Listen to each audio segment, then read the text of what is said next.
What message can you give the young guys going through a tie like this? It's something kind of new to them. You've experienced it before. What can you say? I would just say there are things we can improve on.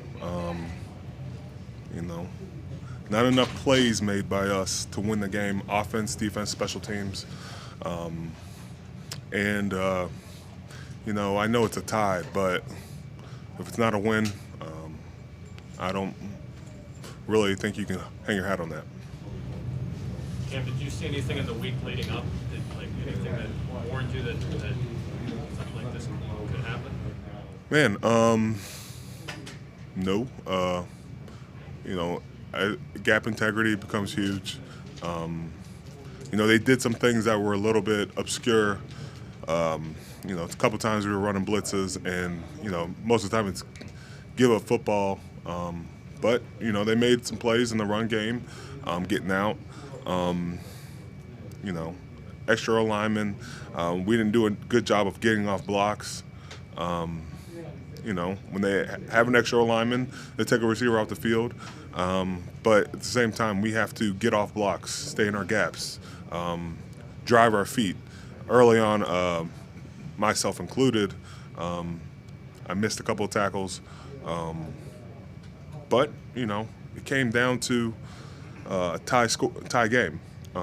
And we needed some big plays, and we didn't get enough. Are the inconsistencies in tackling with this defensive unit as a whole a concern to you right now? When we lose, it's a concern. When we tie, it's a concern. We're in this game to win. I don't care how it's done, but we got to be better. We have to get more guys to the ball. I know sometimes we're going to be short. I understand that. That's part of the game. But you got to get 10 other guys to the ball. And we got to do a better job of shedding blocks. And it's got to be team defense, not just one guy. Cam, I know he's on the other side of the ball, but what does it do for you guys when you learn the night before that Ben Roethlisberger is going to be out?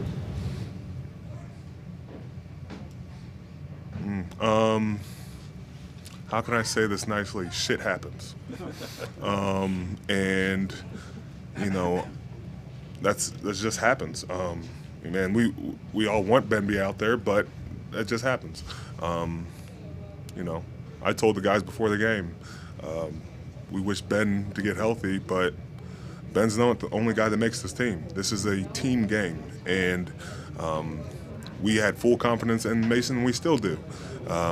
Ben's got to get healthy, but if Mason has to go, we believe in him. Tim, I know you say next man up, next man up, next man up.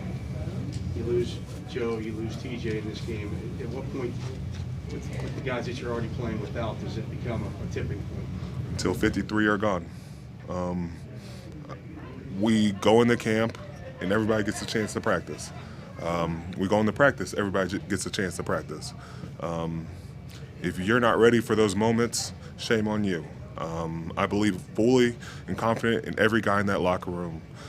It's just about being ready in those moments. Today we didn't make enough plays, but let's see what happens Sunday.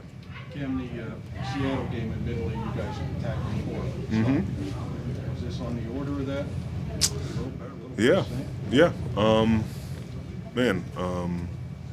You never want to see 199 in the third quarter. We got to do a better job. The type of game it was, they really got a chance to stick with the run.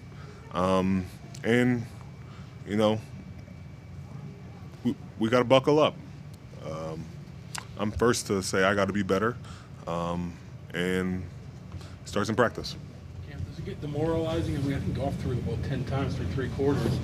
You know they're going to run the ball, and they're still being successful. Does it get demoralizing? I have no time to think about being demoralized. When the game's in the balance like that, just trying to get a stop. We got some stops late. So be it. Just got to keep battling. I'll whine and complain about it after the game, but during the game, I'm locked in. Cam, did you have any communication with TJ at all? Do you have any expectations about when he might be back? I am not John Norwig, and I will never think I am. you know, that's their job. I was just checking on my guy. He was in good spirits, but, you know, you can take that for what it's worth.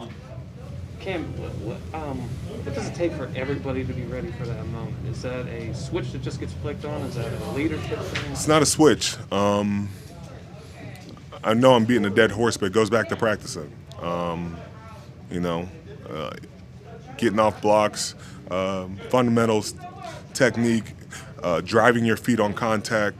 I know they sound like, you know, small things, but they really do make the difference. Is that what you saw in practice after Seattle? Yeah. You guys bouncing back Yeah. like that? You know, and we're going to need that, In you know. practice? Yeah. You know, I know we got the Chargers coming up. You know, you'd be a fool to think the Chargers aren't going to do some of that. And, you know, I will be looking at this film a lot starting tonight. Cam, Heyward said that there was a few communication issues potentially with how they were switching strength side. How much do you think the run game struggles for you guys were communication related? Some, you know, early on, we would set the front, and I'd be to the tight end side. You know, a couple times they would move two, and we didn't do a good job of resetting the call and putting me to the front side. I thought in the second half we did a good job of trying to clean that up. Cam, when TJ got hurt, I saw you checking on him. Then you went and said something to the team. You were pretty animate. Could you share what you told him at that point? Probably blacked out, but man, we just got to get back to stopping the run. We were bleeding for a little bit, and just taking it one play at a time. I know it's not perfect, but you know, I thought we made a couple plays at the end, but we need a little bit more. Is there any sense of survival? I mean, you just played 5 days ago. The Ravens lost, the Browns lost. The Bengals were in the bottom. Are you at least like, okay, well, at least we sort of tread water here as opposed to losing? I don't really concern myself with what other teams are doing. You know, Coach always says you're either surviving or thriving. We got to be better. And, you know, I don't tread water. I'm learning how to swim. So, but, you know, we got to be a lot better. But the great thing is there's a lot of football to be played. You know, we got to learn from these mistakes and get back on the horse.